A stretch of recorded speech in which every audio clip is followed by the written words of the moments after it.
Hello, இந்த வீடியோவில் வந்து ஹயாட்டல் எர்னியா அப்படின்னா என்னன்றது நான் சொல்கிறேன். ஹயாட்டல் எர்னியா அப்படின்னா நமக்கு வந்து ஸ்டொமக் வந்து எங்கே இருக்கும்? ஸ்டொமக் வந்து அப்டாமினல் ரீஜியனில் இருக்கும். அப்டாமினல் ரீஜியனுக்கு மேலே வந்து நமக்கு தொராசிக் ரீஜியன் இருக்கும். இது ரெண்டுத்துக்கும் நடுவில் நமக்கு டயாஃப்ரம் இருக்கும். இந்த டயாஃப்ரத்துக்கு மேலே இருக்கிறது தொராசிக் ரீஜியன், டயாஃப்ரத்துக்கு கீழே இருக்கிறது அப்டாமினல் ரீஜியன். இந்த அப்டாமினல் ரீஜியனில் நமக்கு ஸ்டொமக் இருக்கும். ஓகேவா? அதாவது டயாஃப்ரத்துக்கு கீழே அந்த ஸ்டொமக் வந்து கொஞ்சம் எக்ஸ்டெண்ட் ஆகி டயாஃப்ரத்துக்குள்ளே போயிட்டு நமக்கு இந்த தொராசிக் ரீஜியனில் என்டர் ஆகிடும். அப்படி அந்த ஸ்டொமக் வந்து அப்டமினல் ரீஜனை விட்டு தொராசிக் ரீஜனில் போய் என்டர் ஆகுது இல்லையா, அதை தான் வந்து ஹயாட்டல் எர்னியா அப்படின்ட்டு சொல்லுவாங்க.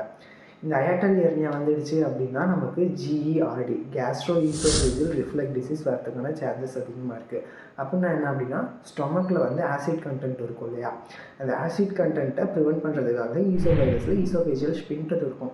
அந்த ஸ்பின்டர் லூஸ் ஆகி ஸ்டொமக்கில் இருக்கக்கூடிய ஆசிட் வந்து ஸ்ட்ரெயிட்டாக ஈசோஃபேகஸ்குள்ளே போயிடும். அப்படி போயிடுச்சு அப்படின்னா அது வந்து ஈசோஃபேகஸை ஹர்ட் பண்ணிடும். அது ரொம்பவே டேஞ்சர். ஸோ இதுதான் வந்து ஹயாட்டல் எர்னியா.